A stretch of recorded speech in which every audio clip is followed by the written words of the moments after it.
Hunter Biden gets a full pardon from daddy. We're going to talk about why that matters and what it means to Chinese intelligence, amongst other things. But this is going to be an interesting episode. Check it out. All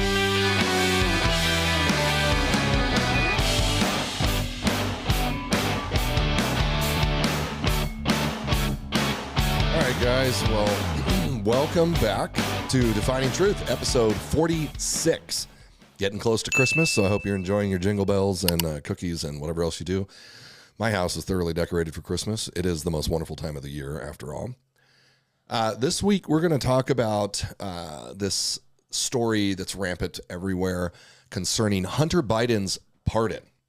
Now, some of you may be thinking, like, well, what's the big deal, right? This is a huge deal, huge.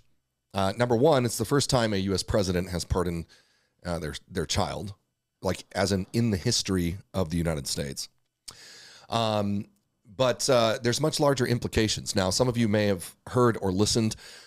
We previously covered the Biden family involvement in organized and international crime. We did a 2-part miniseries called Treason in the House. I would encourage you to go back and look at that. You can watch it on YouTube or listen anywhere you listen to your podcast. Where we went into detail concerning what was revealed by the discovery of Hunter Biden's laptop. And we're going to talk about that a little bit. But first, I want to get into this Hunter Biden pardon. So if you don't know, okay, on December 1st, 2024, President Joe Biden fully pardoned, and I mean unconditionally pardoned, his son Hunter Biden, covering any and all federal offenses committed or allegedly committed. Get this, though. Here's the pardon window. And if you didn't know, there can be windows to these pardons, right? He's not just pardoning him for a crime that he was convicted of, which he was convicted of several. He pardoned him for a window. And that includes all federal offenses committed between January 1, 2014 and December 1st, 2024. 11 years, 10 months, 10 years and 11 months. That is a massive window covering a lot of potential activity. It encompasses Hunter Biden's conviction for tax violations, firearm-related charge, potential money laundering. Kind of a random time, right? Or at least they want you to believe that. I am going to submit to you that that is not random, that there's a very specific reason for that 11-year period because it covers a litany of Biden crime family activity. And that includes Joe Biden's brother, Joe himself, and Hunter, and others involved. Biden, according to the New York Post, made a statement about this. He said that it was justified, and the pardon was justified by asserting that his son was, quote, selectively and unfairly prosecuted. Laughable at best, coming from the guy that persecuted his political opponent to death. Literally, you have the Biden administration leading criminal charges and cases against Donald Trump all over the country to the tune of millions of dollars in legal fees and loss. It's pretty insane that he actually says, that Hunter was selectively and unfairly prosecuted. I mean, the guy literally is a drug addict, and he was convicted of buying and possessing a loaded firearm, and also hiding and concealing his money laundering activity and taxes from the U.S. government. And by the way, those charges, we'll get into them later. The taxes that he was convicted of covering up were specifically those gained through business with Chinese Communist Party tied organizations and foreign entities. Okay, and we'll get into why that's such a big deal. So that's what happened, okay? And I'd like to remind you all that the whole, like, oh, my son was unfairly pardoned, this is coming from Biden, who led efforts to criminally prosecute his political opponent, as we discussed, right? Including false collusion efforts, false Steele dossier that they bought from Hillary Clinton going after Trump, false insurrection accusations, which never stuck and didn't go anywhere, false election interference accusations like in Georgia, where the DA ends up getting in trouble herself for corruption, false intel doc spun up by the Blinken Biden duo concerning the authenticity of Russian disinformation, where they later were all made to look like absolute clowns when the Hunter laptop ended up being 100% totally verifiably accurate. And not to mention the media collusion and lies attempting to conceal this from the American people during the presidential election. That's important to remember, that all of this going after Trump occurred during the election. So now, the tables have turned. He wants to pardon his son. I will submit to you this for consideration. I don't think the pardon has anything to do with the local gun charge or the tax evasion, although I'm sure that would be a significant amount of time. I believe he was convicted of 6 crimes, 3 were felony, the rest were misdemeanors, and it would have totaled 25 years in federal prison. But that aside, the reason he's covering a 11-year window is because, and we're going to go into this later, these convictions would end up being keys to the castle for a much larger investigation, a window of discovery, we could say, into the Biden's family connection to America's enemies. This is like behavior of the worst sort. So what have people said this week? CNN anchor Caitlin Collins described the pardon as, quote, political time bomb, suggesting it could have significant repercussions for the Democratic Party, which it already has and it will continue to do. The New York Post says that CNN's Manu Raju expressed that the pardon could be seen as a, quote, stain on Biden's legacy, highlighting concerns about the president's commitment to upholding the integrity of the justice system.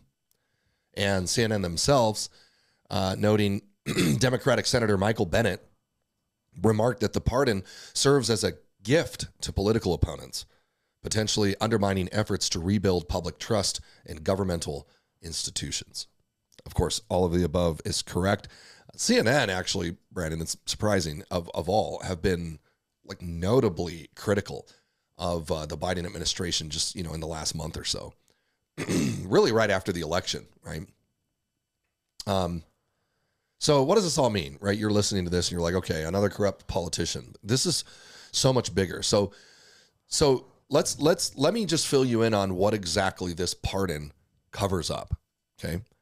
So I'm gonna talk about China and Ukraine, and I'm sure there's a lot more that would have been discovered had this blanket pardon not gone down. But let's just talk about China real quick. So Hunter and the Biden family have engaged in various business activities involving Chinese Communist Party affiliated organizations, okay? And they've attracted a significant amount of scrutiny for this.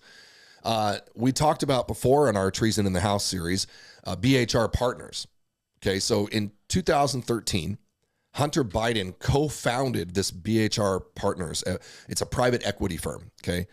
It was established in Shanghai Free Trade Zone. So I'll spare you the details on what it was, but essentially this is a Chinese communist-tied organization that yielded Hunter, at least, millions and millions of dollars.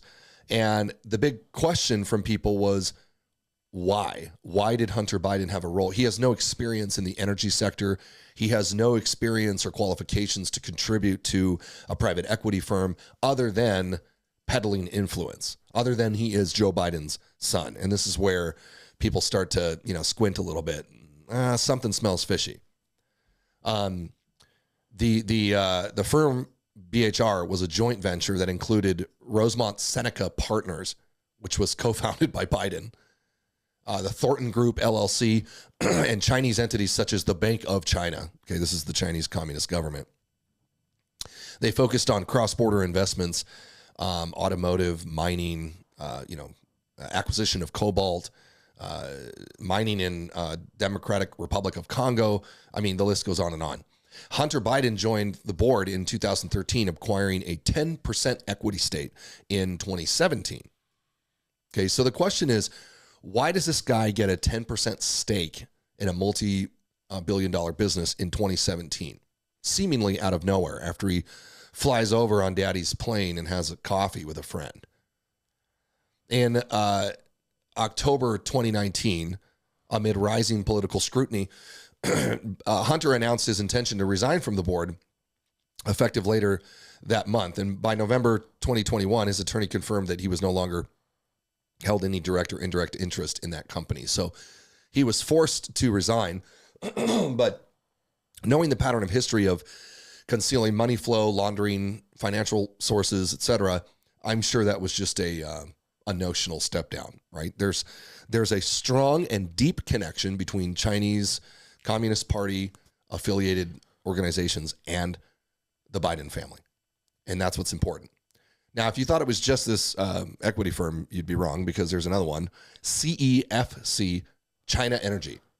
Hunter Biden also had business dealings with CEFC China Energy. It's a conglomerate tied to the Chinese government between 2017 and 2018. So this is same time that he's doing stuff with the equity firm. He's also doing business, with this energy company that's directly controlled by the Chinese government.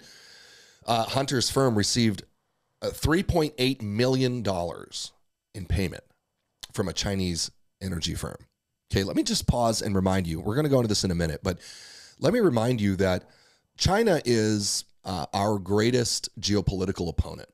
They are savagely aggressive when it comes to espionage, intellectual theft, internal sabotage, spying on our political process. I mean, very, very deeply involved in counterintelligence and proactive intelligence operations against the United States. Anyone in government, especially at the level of vice president or president, knows this. You are briefed on this. You are read in on classified material. You know that there's a list of top aggressive countries that we have to deal with. We are constantly on guard. You have to report any type of conversation, any contact you have with foreign entities. It's all carefully scrutinized. So in light of that, it makes what I'm telling you now all the more outrageous that all of these national security safety features were ignored. Of course, his millions and millions in payments from this Chinese energy company have been scrutinized for potential ethical concerns, and I would add obvious national security concerns. Investigations into this. In December 2020, Hunter Biden disclosed that his tax affairs were under federal investigation, which means they were already looking into it for a while. And that investigation mainly focused on his foreign business dealings. The investigation examined whether he had violated tax, money laundering laws. 2022, a grand jury was convened to review the evidence. Later, I'm going to get to the actual convictions because there were some. But that was China. Now, we know from the laptop that Joe Biden was directly involved in these conversations with his son, because in the influence peddling accusation, Hunter Biden has, text messages and emails where he's communicating with Chinese government affiliated organizations, and he's referring to the big man. He's referring to sitting with my father. He uses the fact that his father was the vice president and then eventually the president as a tool, as a weapon to wield and threaten other people. So the Bidens were making money for something. Okay. We'll come back to the depth of Chinese intelligence operations, but let's jump over to Ukraine also. This is also, okay, again, we're talking about Joe pardoning his son, Hunter, okay? All of this is under that umbrella. Hunter's association with Burisma Holdings, which we talked about before, it's a Ukrainian natural gas company, has been the focal point of a lot of scrutiny and controversy. In April 2014, Hunter joined this company's board of directors. Again, for what? He has no energy experience. He's not an oil executive. He's a crackhead. He's addicted to drugs. He's been convicted of, a felon in possession of a firearm. Why would he be there other than influencing and influence peddling and his connection to his dad? Okay, it's kind of obvious, right? At the time of this appointment, Joe Biden was the vice president of the United States, and he was overseeing U.S. policy towards Ukraine. Just a tiny bit of conflict of interest there. And Biden's role as there on the board of directors was advising on corporate governance and expansion strategies. However, his appointment raised concerns due to his obvious lack of experience in the energy sector and potential for perceived conflict of interest. That's according to PolitiFact. Burisma and its owner, Mykola Zlochevsky, were subjects of investigations by Ukrainian authorities for alleged corruption. You'll remember this little story here.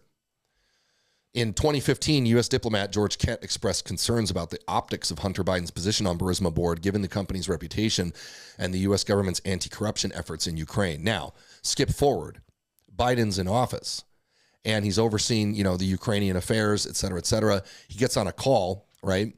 And if you recall, he threatens to withhold $1 billion in U.S. taxpayer aid to Ukraine if the prosecutor looking into this corruption wasn't fired immediately.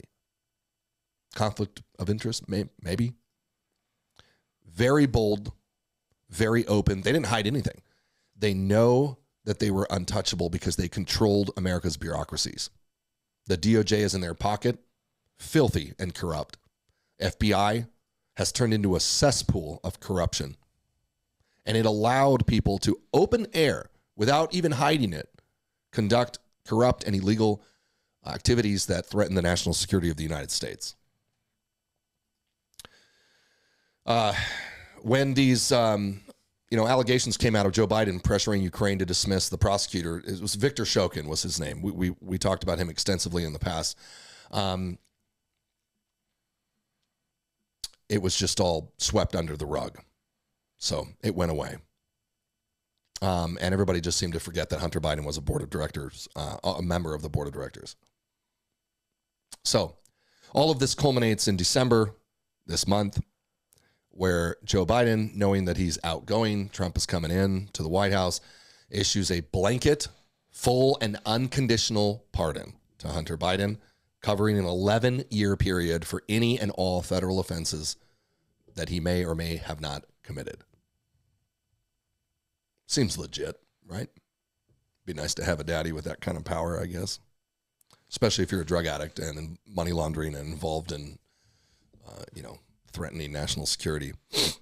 All right, so if you want to know specifically what he pardoned as far as convictions, because it did cover things that he may or may not have done in that 11-year period, but he was actually convicted of 6 different crimes. So as of today, December 6th, Hunter stands convicted of multiple federal offenses. So he had firearms related. It was 3 felony counts related to illegal purchase and possession of a firearm by a person addicted to drugs. False statement during the purchase. He declared on a background check that he was not unlawful user. Okay. Possession of a firearm by a prohibited person, which means a drug addict, is not allowed to own, a loaded gun, firearm. All of these together, including the misdemeanors, were a potential maximum of 25 years in prison, like we said. And then he had several tax-related convictions. It was actually 9 tax offenses that they convicted. 3 felony tax offenses involved a scheme to evade the assessment and payment of federal taxes from 2016 through 2019. Perfectly in that window, by the way. So, he's good to go. He failed to pay at least $1.4 million in self-assessed federal taxes. And they're alleging that most of that was probably coming from America's global opponents in China. Can you imagine, Brandon, if, we get a letter and the IRS is like, you owe $20, and if it's not paid, we're going to destroy your life. We're going to put a lien on your home. And this guy owed he lied about $1.4 million. That's more money than most of us will see in our lifetime. And it's no big deal. It's nothing. He had 6 misdemeanor tax offenses in addition to that, which would have equaled a maximum penalty of 17 years in prison.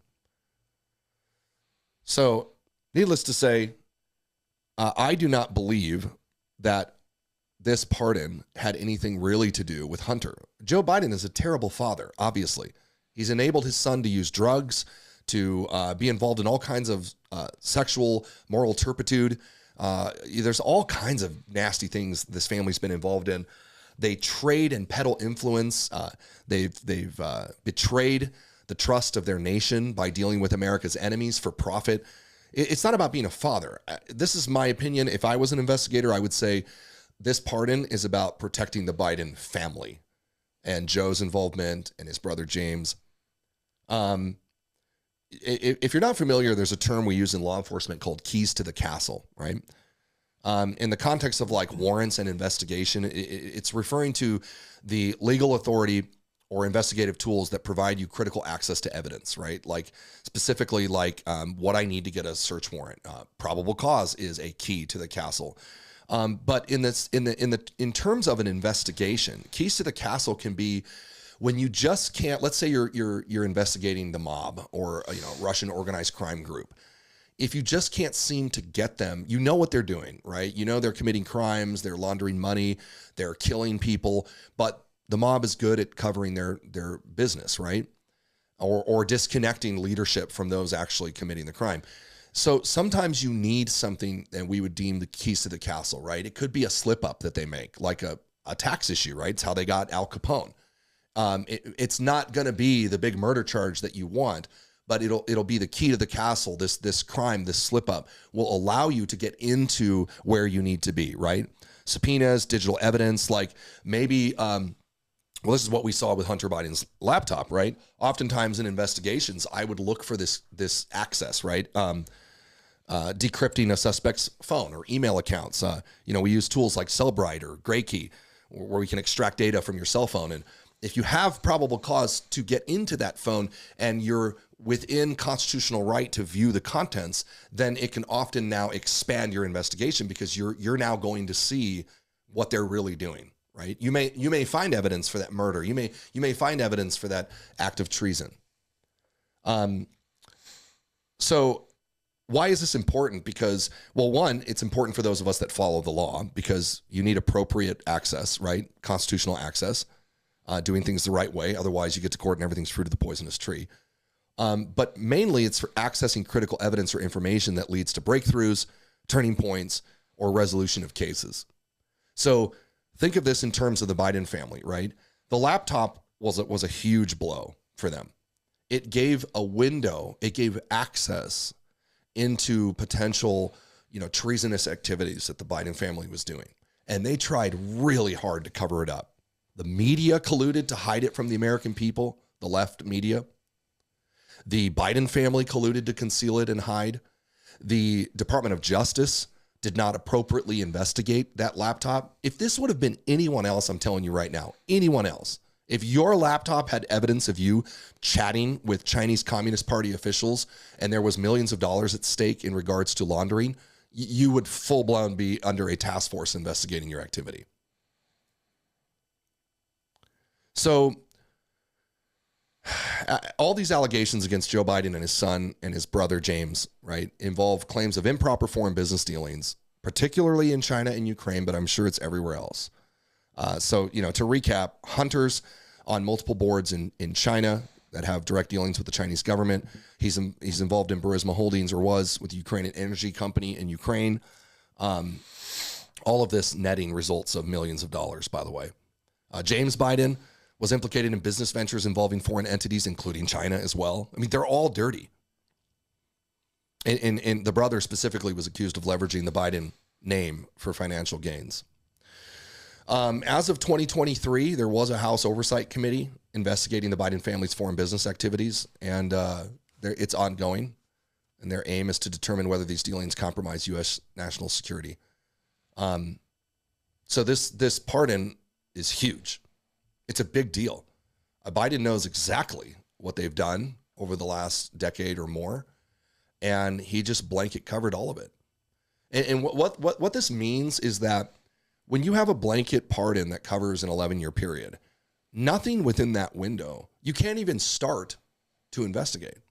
It's pardoned. It's dead. You try to take it to the U.S. Attorney's Office, they're going to say this is under a pardon period. It's a window covered of blanket immunity. You can't start it, and anything ongoing, you might as well just throw it out the window because it'll never get prosecuted. Why does this matter? And I'll close with this as far as the pardon. We keep talking about Chinese, communist government affiliations and this and that. Let me just read you in a little bit on Chinese intelligence operations. Okay, China's intelligence operations pose probably the greatest, most significant ongoing threat to the United States. They target critical infrastructure or CISA stuff, private sector entities, political leadership, data breaches, I'll give you an example. There's a Chinese state-sponsored hacking group. Okay, these are hackers like committing international crimes. They're sponsored by the Chinese Communist Party. It's called Salt Typhoon. All right, and anybody listening, you can look them up, get into them deeper. But Salt Typhoon infiltrated major U.S. telecommunications providers like AT&T, Verizon, Lumen. Those particular breaches comprised private communications of numerous Americans, including high-profile political figures. These hackers accessed call metadata. In some instances, they even had call content. So you're talking about some interesting technology they're applying. Salt Typhoon also targeted political leaders like Donald Trump and J.D. Vance just recently, which indicates a concerted Chinese intelligence effort to gather intelligence on U.S. political processes and leadership.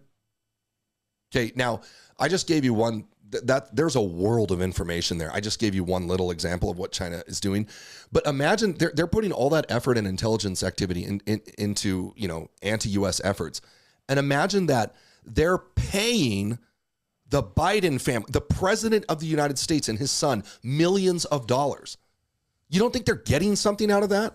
You think the Chinese Communist Party gives free money away to the highest ranking office in the United States government? There's a reason for that. And where there's smoke, there's fire. And Biden knows that, and so blanket immunity. Unbelievable. Unbelievable. The FBI identified China's intelligence operations as the gravest threat to the U.S. economy, well-being, and democratic values of America, as they've engaged in extensive cyber and human infiltration of national security organizations. This is who we're talking about when we say Hunter's in bed with them, on a board with them. Biden using his influence to gain money from them. America's enemies do not pay people for nothing, okay? Unbelievable. Unbelievable. If China's doing this, right, to the U.S., what are they paying the Bidens for? And I'll leave it there. That's my question. What are they paying Hunter Biden for? He has no qualifications to be on an energy company's board. I mean, they're our greatest, intelligence threat, and they're paying the president of the United States and his son. No? Am I just dumb or like... Does anyone else hear this? Like, wow. And then, if you had any doubt at all, because at first it was just, it was like, oh, it's deflect. None of this is true. It's a lie. I'm a political victim. The Republicans are coming after me. It's like, really? Really? Well, if that was true, why do you need an 11-year blanket immunity covering anything that may or may not have happened? Nothing happened, but this 11-year period is totally, you can't convict me of anything. It's astounding. It's astounding what they get away with. Brandon, you and I were talking before we started, and it's like, I take a step back sometimes, and I'm like, how do they get away with this? One thing I've just sort of thought about, and I don't have any proof of this, but you almost wonder, like, is just everybody there just filthy dirty, so they don't prosecute or go after stuff like this because they really don't want people looking in to what they're doing. I would love to be on an independent investigative task force. Like, bring me on. I mean, Mr. Trump, if you're listening to this, President Trump or JD Vance or anybody with any connections, like, my name is Josiah O'Neill. I would love to be part of a task force to investigate threats against national security. We can put together a great team to do it. Like, I don't understand why it's never been done. And we, over the last 4 years in this Biden administration, have seen the extent and depth of corruption and damage this country has suffered because of this nonsense and bureaucrats. It's really hard to believe, but believe it. And Biden pardoning his son is about as close as you're going to get to an admission of guilt. And I think everyone knows that. When CNN is on there like apologizing and berating Biden's decision, you know the world is flipped upside down. So anyways, if you didn't know, now you know. That's what the pardon's about. And I don't know where this goes from here. I mean, it doesn't cover, correct me, I could be wrong. I don't think it covers state crimes.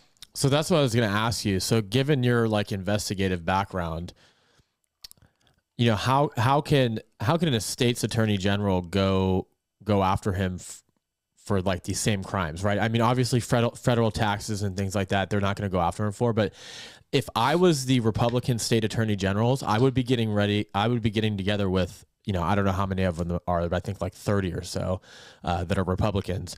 I would be getting together in every state. I would be like, okay, how are we going to prosecute him?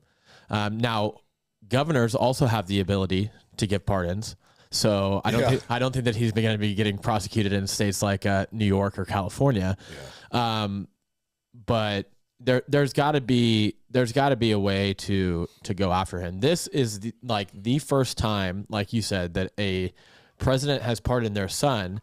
And then if I'm not mistaken, it's either the first time or has not happened often where somebody gets pardoned for a crime that they haven't been charged or convicted with.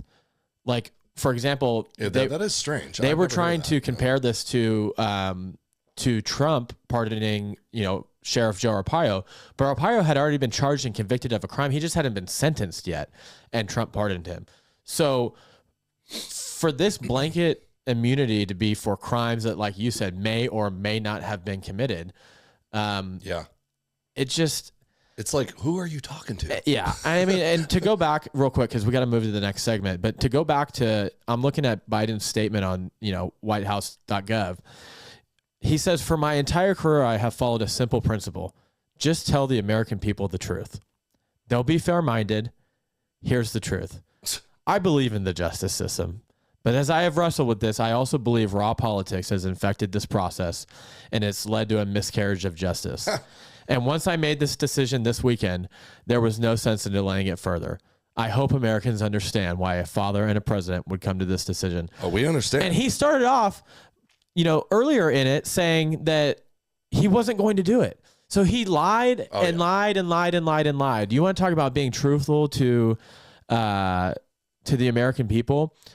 You lied. And then you had your press secretary lie and lie and lie and lie and lie for, months going on a year. So, well, let me answer just to touch real quick before we move on your state versus federal. So oftentimes, in a like task force or investigation, you very often start on the state level. It's, hard chargers out there working patrol, stop a car, there's always a beginning. Now, sometimes it starts on the federal side. It does. But a lot of these really big, good, especially organized crime cases will involve state, local, and federal charges. And really what the sort of decision process in that, it involves the district attorney if you're prosecuting state charges. And if it's on the federal side, it involves the AUSA, the assistant U.S. attorney in the whatever district you're prosecuting the case out of.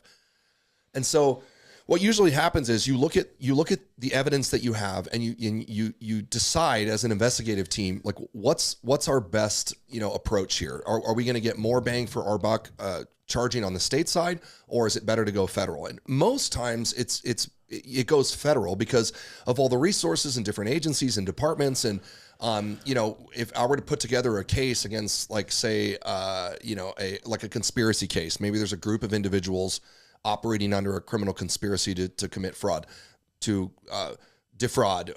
It could be violence. It could be cyber. It could be all these things. Well, on the federal side, you just put together your crew. You call ATF's got a role, DOJ's got a role, DSS. It could be anybody with their particular area of expertise.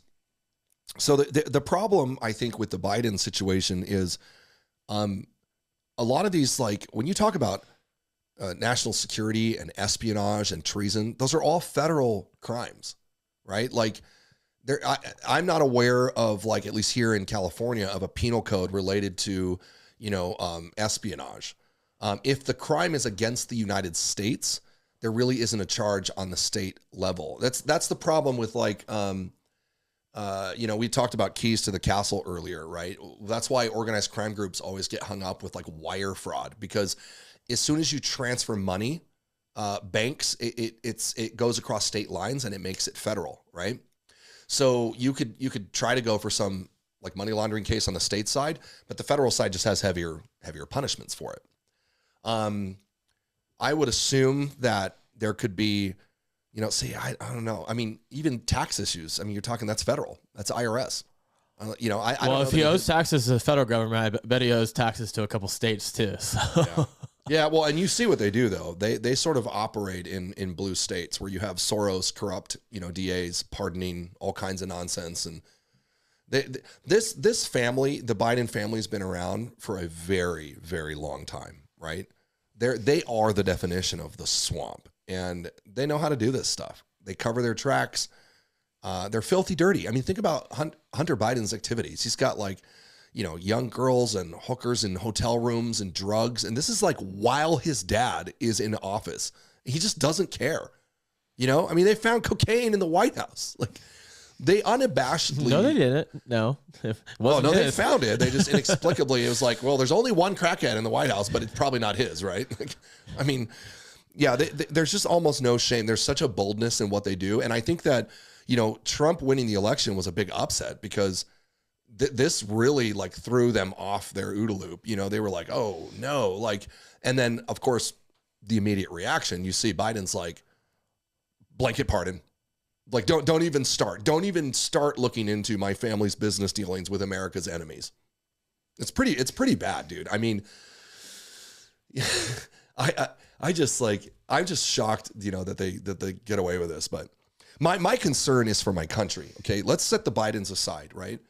Let's look at the bigger picture. The fact that our global opponents are able to so easily swindle the American people because of how our politicians have behaved, right?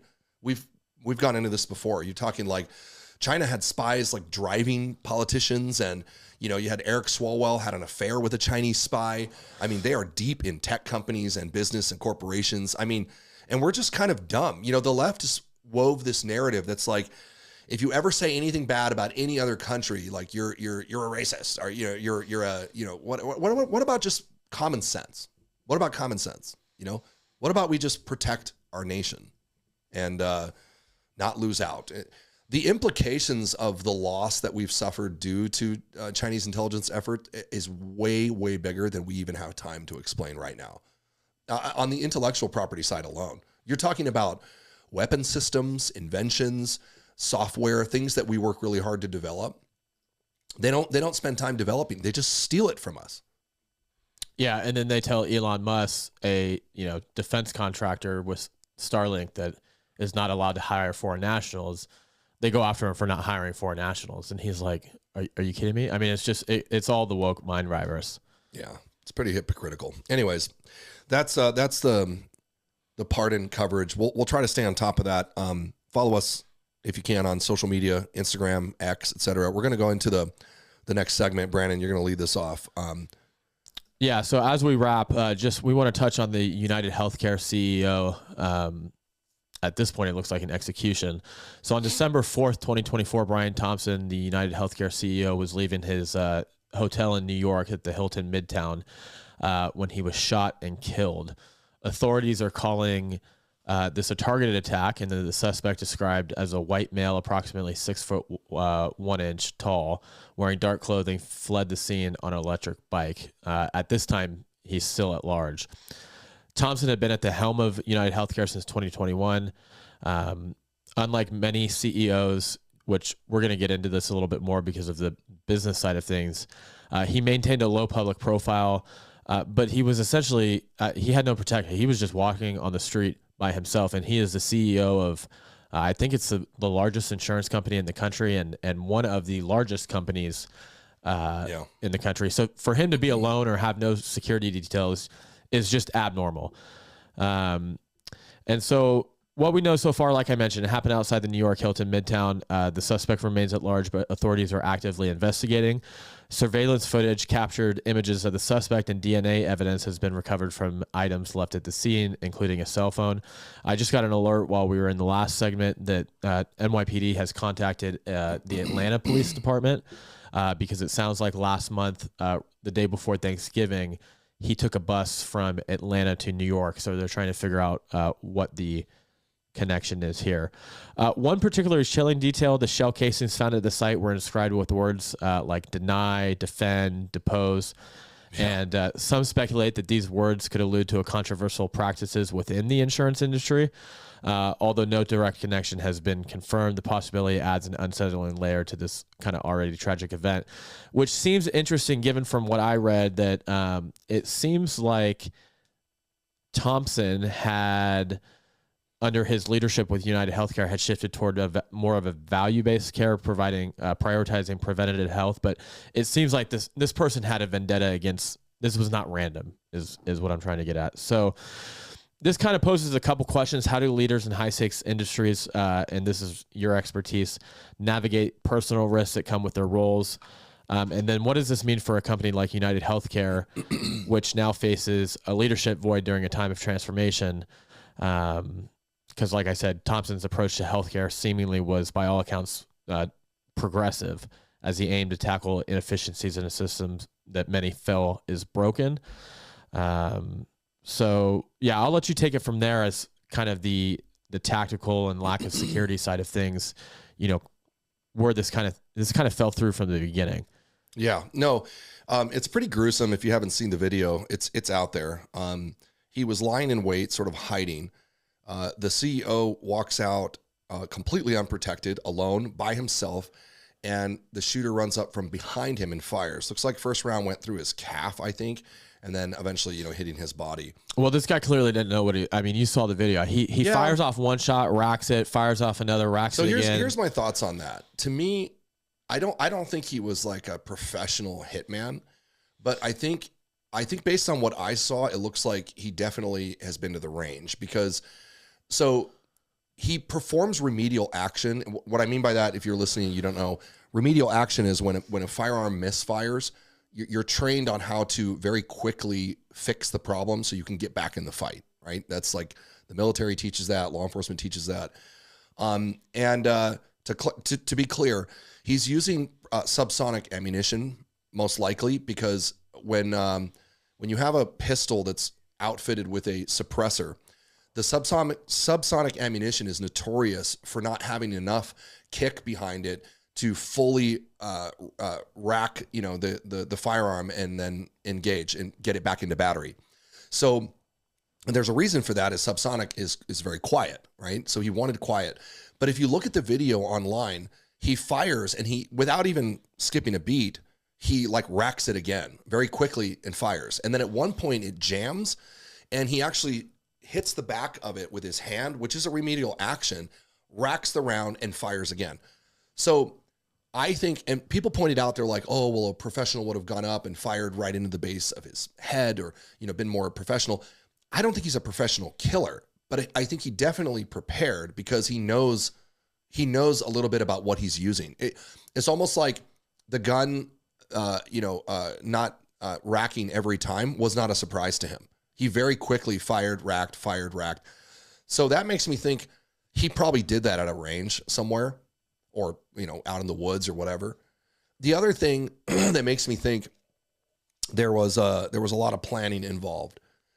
And again, I'm not alluding to knowing anything about who this person is. Like, I don't know, but clearly there's planning because they found a fake ID and a cell phone that they have now confirmed belonged to the shooter. And that's what he used when he came up on the bus. So he came up actually 10 days before. See, that makes perfect sense to me because as we often talk about in the security industry, there's an attack threat, a wheel, a cycle, right? Office of DNI has it. You can go look, DHS has it. And that attack wheel involves pre-planning and surveillance, right? So I have no doubt that this was thought out. Clearly, he knew where the guy was going to be. Well, and for him to know where a seemingly such low profile CEO is going to be 10 days prior, I mean, you're exactly right. That had to have taken, quite a bit of planning. It just seems abnormal. So I think there's more than one person involved.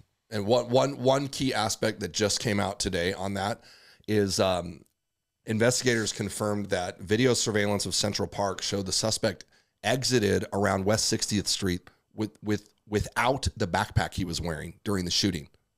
Okay, so remember he's shooting, he's wearing this big backpack. And then he disappears into Central Park and they just mysteriously can't find him. When he comes out, he's got no backpack and they cannot find a backpack. That's weird to me. That's not a small bag. And Central Park is a confined, known location. I mean, you have an entire department just to patrol Central Park. So they know where he went in and they know where he came out and they know what time he went in and what time he came out. But there's no backpack. That to me smells of there's another person involved. That backpack got out of Central Park somehow without anyone seeing. Or he did something with it, right? So that seems very interesting to me. So you have 10 days. He's there 10 days before. So to me, I'm assuming he was conducting planning and surveillance, right? He's got a suppressed weapon. He's got the ammunition. He's got whatever he's got in his backpack. All of that was got there somehow, right? And I don't know. I mean, I haven't ridden a bus in a long time. I haven't been on a Greyhound. I don't know. Maybe you know, but like, is there no security measure? Can you get on a bus with a suppressed pistol? I have no idea. I've never been on maybe public transportation like that. Yeah, but I've taken the bus back in the day, but I don't remember. I mean, I think that's how most people who want to travel under the radar kind of travel. I think you probably just get on the bus and go. Again, another indication of obvious planning. He had a fake ID and he used it to check into a hostel where he stayed. So this was thought out quite a bit, right? How I'm going to get there, what I'm going to use, what I'm going to do, all the way until after. He thought through the aftermath. Like there was no hesitation. He fires the shots at the CEO and then he immediately follows his plan. I mean, he beats feet pretty quick. He uses an electric scooter originally, dumps it, enters Central Park on foot, disappears, comes out without the bag, and no one can find him. Now, it's breaking just now that they did recover a water bottle that they think is his, and they're going to pull DNA from it. So that'll be interesting. But I mean, so correct me if I'm wrong, but if prior to this he's not in the system, I mean, it won't mean anything. No, so DNA is useful if you've been in the system. Obviously, if you've collected your DNA from somewhere at some point, then they could use it to identify. But I guess if they pull fingerprints and he's ever been fingerprint, I mean, plenty of people who are not criminals have been fingerprinted. I don't remember. So. Was he wearing gloves in the video? I think he was. I don't think they're going to get fingerprints, or they would have said that. The DNA basically, DNA could sit there for 50 years. That's how some of these cold cases get solved. You know what I mean? Where somebody finally pops and DNA comes up for some reason. Yeah, I heard a lot of speculation about, who it was and, is it an organization? And I heard, one guy online talking about, it could have been like a drug addict that like they paid in drugs and then they're going to have him overdose and it covers it up. I mean, there's lots of schemes that you could hypothesize. He's not really acting like a drug addict, though. I don't think so either. I think he was nervous.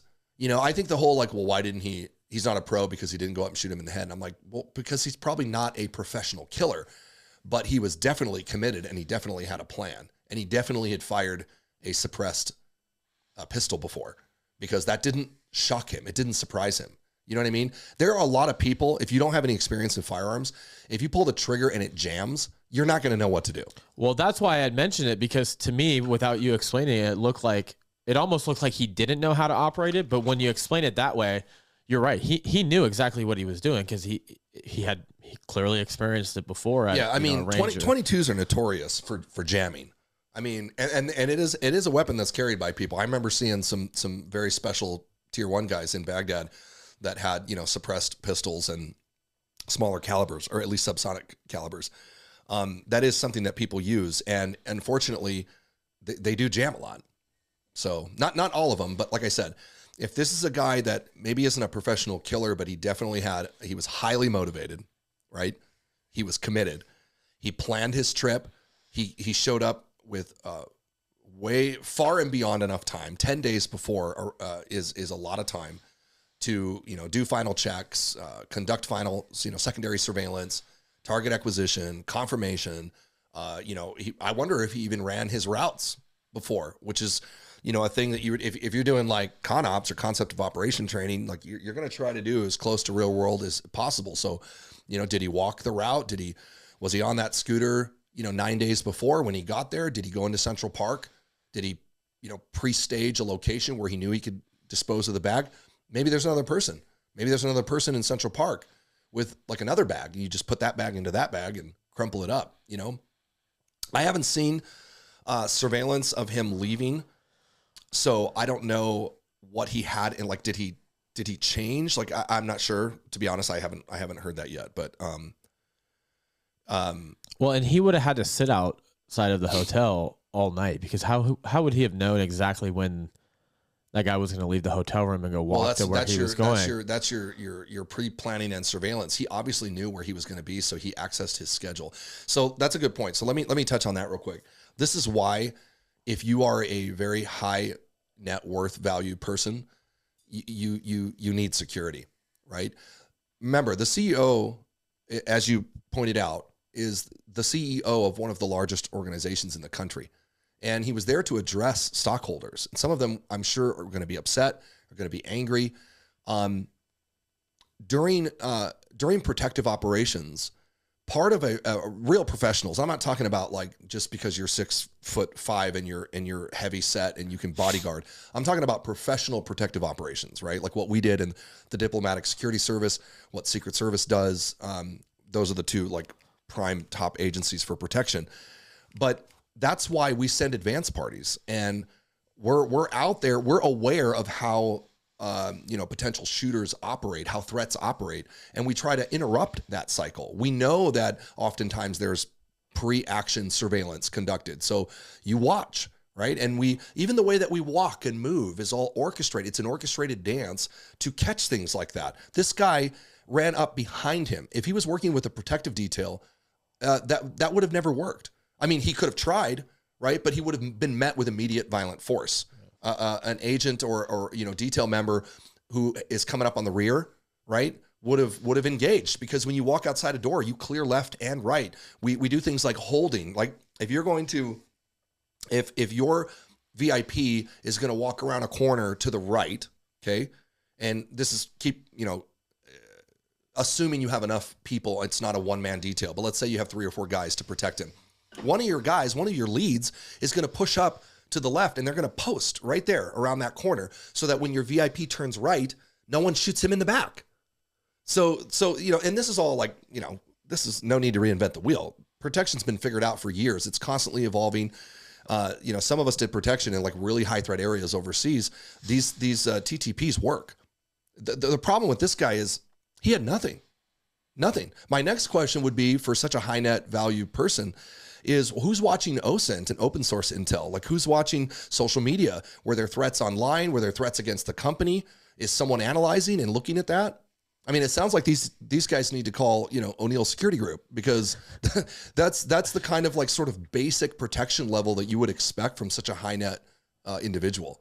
Yeah, well, I'm guessing that the next CEO of this healthcare group is going to have some pretty locked down security. So, yeah, I mean, it's hard enough. It's hard enough to do the protective work when you do have a professional, dedicated team. But like when you have nothing, you're just wide open for it. So very sad. I'm sure we'll hear more about it. I mean, this is like documentary worthy incident here. I'm sure more details will come out. But for us today, that's about all we got, Brandon, unless you got something else. All right. As always, guys, please follow us at Defining Truth on Instagram, X. Watch us on YouTube. Listen to the podcast on Apple Podcasts, Spotify, Google, Amazon, anywhere you get it. It's all out there. And do me a favor and share. Okay. Give the gift of sharing our podcast this Christmas season. That would be wonderful. Sharing it helps us reach more people. And we do cover a variety of topics. Today was a lot about the news, but we always try to bring a Christian Judaic perspective into what we're talking about and what we're doing, give you the real truth about whether it's geopolitics or the news, etc. We really appreciate it. And until next time, keep defining truth.